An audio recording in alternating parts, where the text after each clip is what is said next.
අද්විතීය 200 Mbps speed එකකින් ශ්‍රී ලංකාවේ වේගවත්ම සහ පුළුල්තම හෝම් බ්‍රෝඩ්බෑන්ඩ් සම්බන්ධතාවය වන SLT මොබිටෙල් දේශීය ෆයිබර් බලවේගය ඔබත් අදම අත්විඳින්න.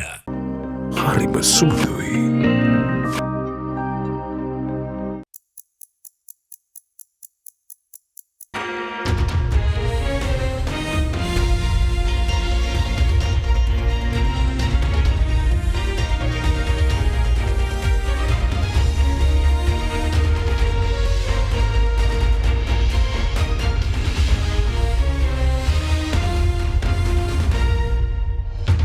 Tonight on First at 9 this Friday the 14th of July 2023.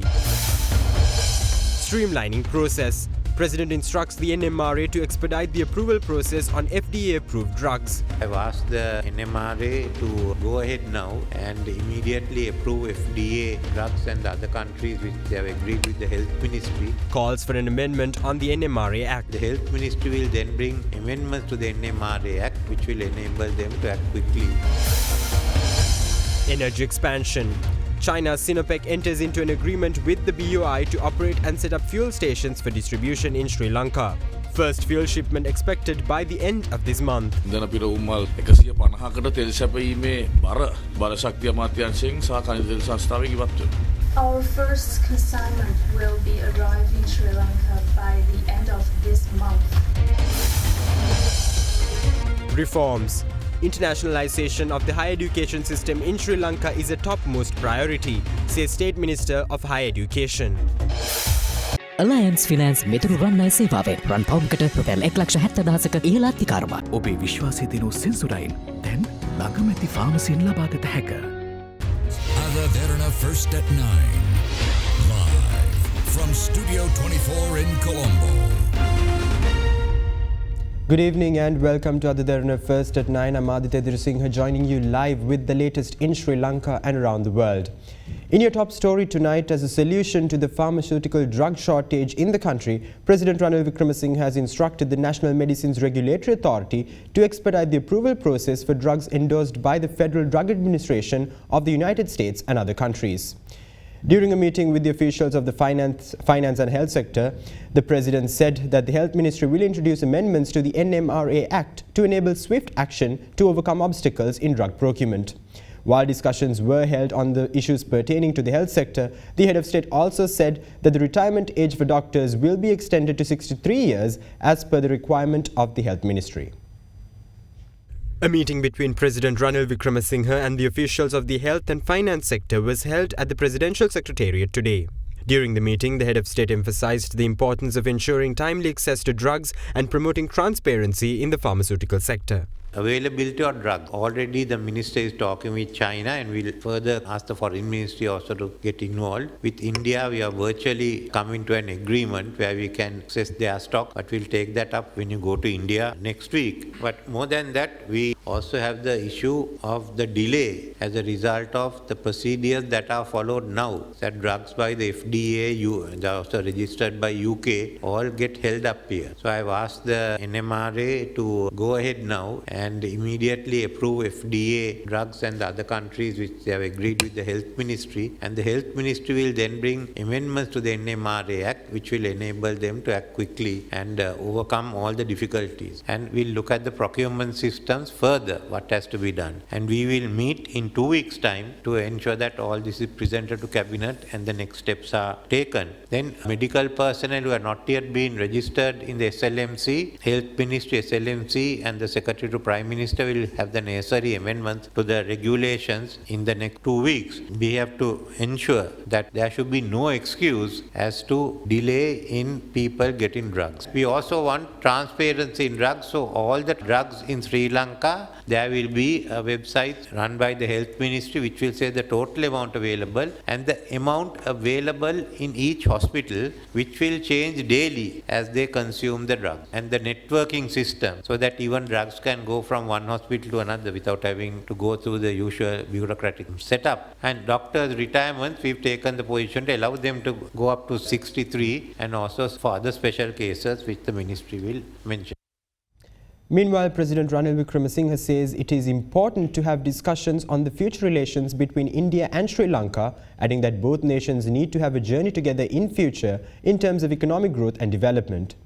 Addressing the Indian CEO Forum, the President said that the Sri Lankan government should negotiate deeper trade agreements with the European Union and the Regional Comprehensive Economic Partnership in a bid to create a competitive export-oriented economy. The Indian CEO Forum was held in Colombo last evening under the patronage of President Ranil Wickremesinghe.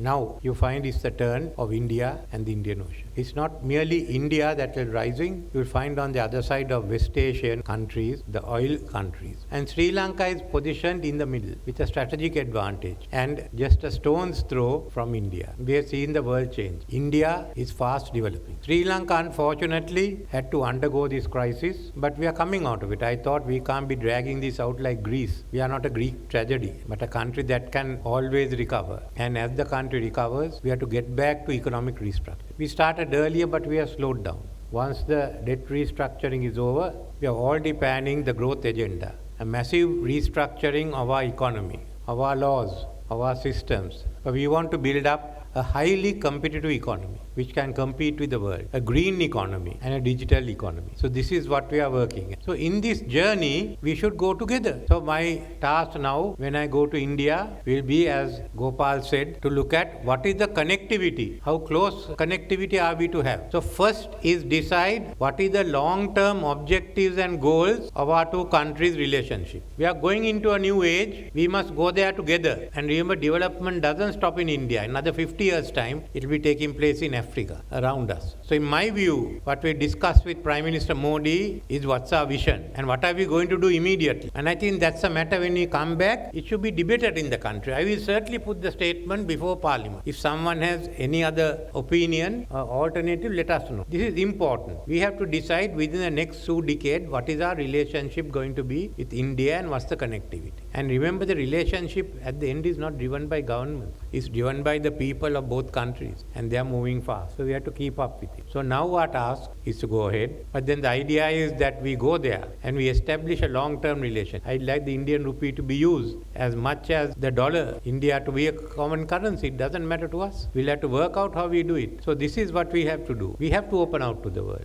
For Sri Lanka, not only India, the whole of Southeast Asia, East Asia, the whole of RCEP, Australia, we have to be competitive. We have to negotiate a deeper trade agreement with the EU. The world is ours to conquer if you want to do it. If you don't want to do it, you are going to fail. Now, Sinopec Energy Lanka Private Limited and the Board of Investments of Sri Lanka signed an agreement today to operate and set up stations for fuel distribution in Sri Lanka. The operations, which will commence with an investment of $100 million, will include the import, storage and sale of fuel. According to the State Minister of Investment Promotion, Dilum Amunugama, the operations of Sinopec reduces the burden on the Ministry of Power and Energy and the Ceylon Petroleum Corporation in providing fuel to 150 stations. The Sinopec meanwhile confirmed that their first fuel shipment will arrive in Sri Lanka by the end of this month. Sinopec Energy Lanka Private Limited and the Board of Investment of Sri Lanka signed an agreement today to set up and operate stations for fuel distribution in Sri Lanka. According to the BOI, the Sinopec has invested $100 million in the project, which includes the import, storage and sales of fuel. The project will involve 150 privately owned fuel stations currently operated by the Petroleum Corporation. Additionally, 50 new fuel stations will be established by Sinopec. The agreement allows the project to operate for 20 years under the oversight of Sinopec Energy Lanka in accordance with the provisions of the Board of Investment Act. සිපෙට්කෝගේ යටතේ පවතින ඉන්ධන පිරවුම්හල් 150ක් ඒ අයගේ භාරයට පත් වෙනවා. අලුතෙන් ඉන්ධන පිරවුම්හල් 50ක් විවෘත කිරීම සඳහා ඒ අයට අවසර ලබා දීලා තියෙනවා. ඒ මුළු ආයෝජනය ගත්තොත් ඩොලර් මිලියන 100ක්. එදා හැරීම් කටයුතු කරනකොට ඒ අයගේ ඉන්ධනය ආයම ආනයනය කරනවා. එතකොට දේශීයව අපිට ඒ සඳහා මුදල් වියදා ඒක තමයි මේකේ ප්‍රධානම පරමාර්ථය. මේ භාණ්ඩාගාරයේ මුදල් යට කරන්න වෙන්නේ නැහැ. සිපෙට්කෝ එක ඒවා දීලා අලවි නියෝජිතයෝ තමයි ඩීලර්ස්ලා තමයි ඒවා කරගෙන යන්නේ. ඒතකොට ඒ අයගේ වෙනසක් සිද්ධ වෙන්නේ නැහැ. සිපෙට්කෝ එක පරිපාලනයේ බාරගත් සැපයුම මෙතෙක් කරගෙන ගිය ආකාරයටම දිනේ සිට මේ සයිනොපෙක් එනර්ජි ලංකා කියන සමාගම පරිපාලන කටයුතු බාර අරගෙන බෙදා හැරීමේ කටයුතු ක්‍රියාත්මක කරයි. LIOC එකත් සිපෙට්කෝ එකත් කරපු ආකාරයටම රජයේ මිල සූත්‍රය අනුව තීන්දුව කරන මිලටම තමයි එයා අලිව කරන්නේ. මේ මිල පරිපාලනයේ බලය බල ශක්තිය අමාත්‍යාංශයට තියෙනවා. ඉන්ධන පිරවුම්වල් 150කට තෙල් සැපයීමේ බර බල ශක්තිය අමාත්‍යාංශයෙන් සහ ඛනිජ තෙල් සංස්ථාවෙන් ඉවත් වෙනවා. 取得牌照后45天油品要进口。 Our first consignment will be arriving Sri Lanka by the end of this month. And in accordance with our main contract with the Ministry of Power and Energy, after we obtain the license from the ministry, in 45 days we will commence our operation, and all our business progress is in accordance with the main contract now and is on smooth progress. At this stage, we already obtained the license, and our next step will be enter into agreement with our dealers. And after that, the smooth supply will be maintained. We obtained the license from the ministry on 11th of July this month. Now, State Minister of Higher Education Dr. Suren Raghavan says the government is committed in implementing higher education reforms in a bid to uplift the quality of undergraduates. The reforms will mainly be oriented towards those who follow the arts degrees in an attempt to ensure that they suit the needs of the labour market when they graduate.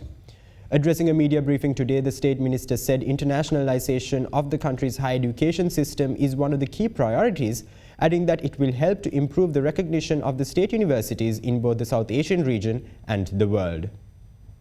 We have had a perennial issue of these art degree holders. When they come out, how do they integrate themselves with the society? We are changing the 349 art degrees. We are trying to make it as a cross-discipline degrees in Sri Lanka. Meaning, a student who is studying music also can study sound engineering. A student who is studying music also can study digital marketing. So that when she comes out of the university, she is versatile. She can fit into the market's need and where there is opportunity. We are now negotiating with 3 prominent universities, international universities, to open their branches in Sri Lanka. Why we are interested in this is Sri Lanka is always poised to be one of the best hubs for education. South Indian market alone, Kerala, Tamil Nadu, Karnataka, Andhra and Telangana is going to have 350 million population by 2030, and the economy is growing. They need, middle class needs education. So where will they go? It is easy for them to come to Colombo than go to Delhi. It's cheaper, education is same,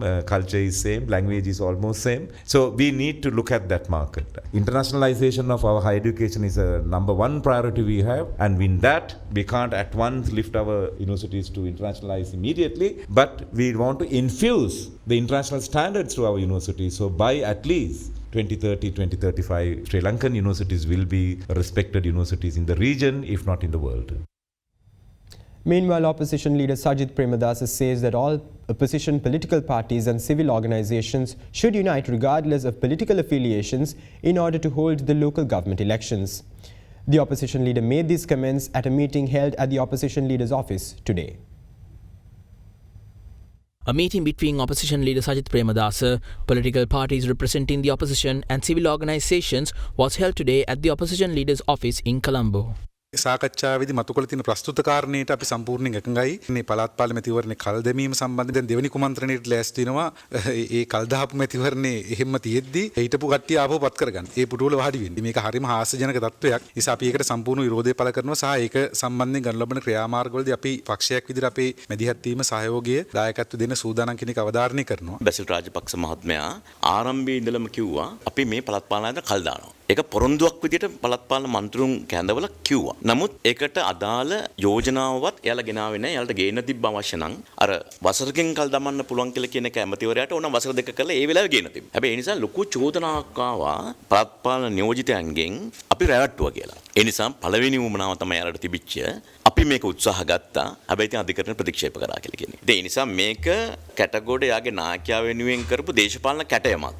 විවිධ දේශපාලන අතකොළුවන් උපයෝගී කරගෙන වෙනත් ක්‍රමවේද හරහා විසිරුවා හර තිබෙන ආයතන වල නියෝජිතයින් නැවත කැඳවීම උදෙසා අන්ත ප්‍රජාතන්ත්‍ර විරෝධී ක්‍රියාවලියක මේ රජය නිරත වෙනවා. ඉදිරියේදී මැතිවරණ ක්‍රමයට එල්ලවිය හැකි අභියෝග මේ රජයේ දියත් කරන ප්‍රජාතන්ත්‍ර විරෝධී කුමන්ත්‍රණ පරාජය කිරීමට අපි සියලු දෙනාම ඒක රාශි වෙන්නට ඕන. අපි එක දෙයකදී එකතු වෙන්නට ඕන. ඒ තමයි මැතිවරණයේ පැවැත්වීම. මම හිතන්නේ එතනදී න්‍යායයන් වෙනස් වෙන්න පුළුවන්. අපේ පොලිටිකල් පාත් එක වෙනස් වෙන්න පුළුවන්. නමුත් මම හිතන්නේ මැතිවරණයේ පැවැත්වීමේදී අපිට එකතු වෙන්න පුළුවන්.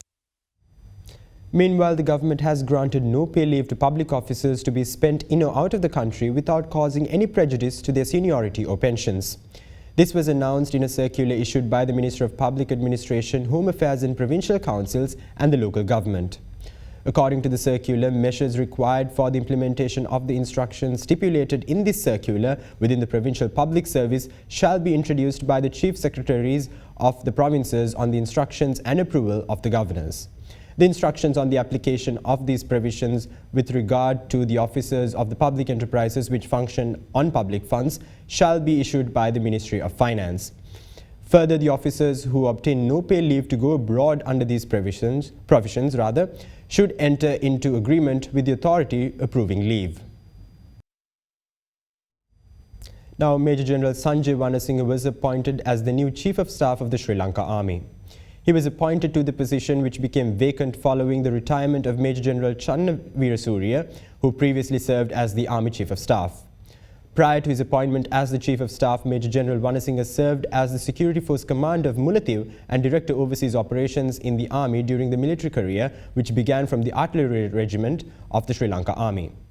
Major General Wanasinghe is also the son of the 11th Commander of the Sri Lanka Army, General Hamilton Wanasinghe. Join us on the other side of this short commercial break for more news.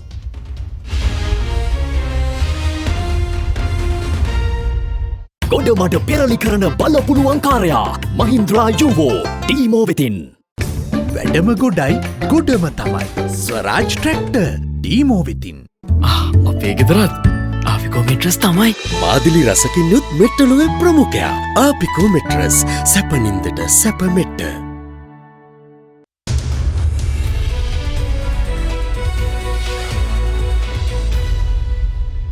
Welcome back.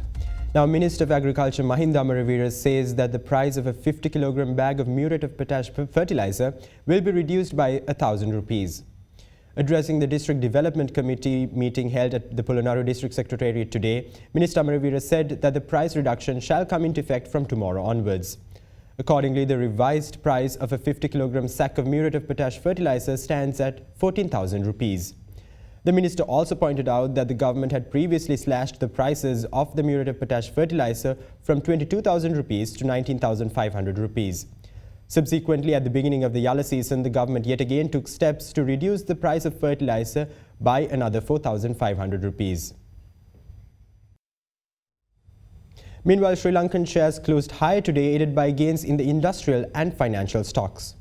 The all-share price index settled up 0.99% to 10,595.02, closing higher for the 10th straight session, its longest streak of gains since early August 2022. For the week, the index rose 2.77%. Expo Lanka Holdings PLC and Hatton National Bank PLC were the top gainers on the CSE all-share index, rising 2.31% and 4.23% respectively. Trading volume on the CSE all-share index fell to 145 million shares from 172.4 million shares in the previous session. The market turnover fell to 2.71 billion Sri Lankan rupees or $8.49 million from 5.1 billion rupees in the previous session. The banking sector was the top contributor to the market turnover, while the capital goods sector was the second highest contributor. Foreign investors were net sellers, offloading stocks worth more than 98.8 million rupees, while domestic investors were net buyers, purchasing shares worth 2.62 billion rupees, the data showed. Now let's have a look at how the rupee traded against other major currencies during the day.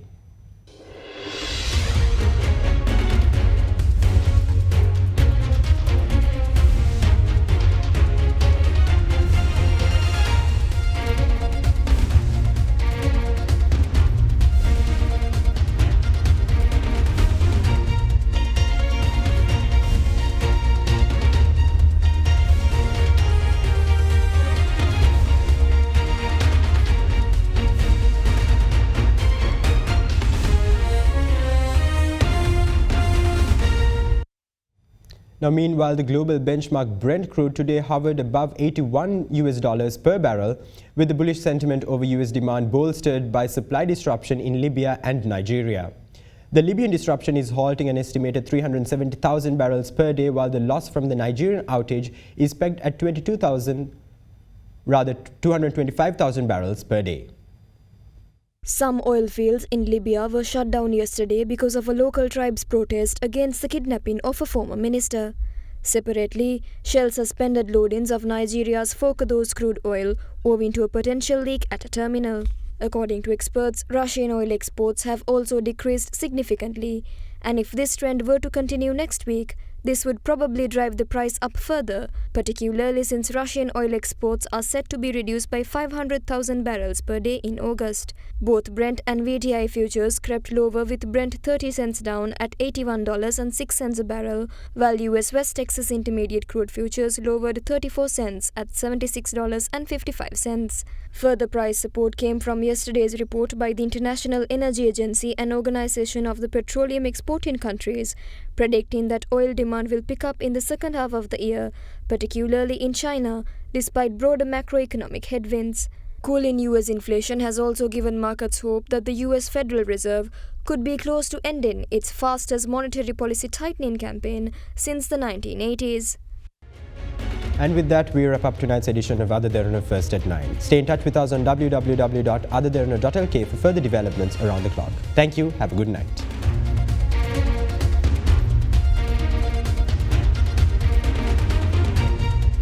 For news and information you can trust 24 hours a day, visit AdaDerana.lk.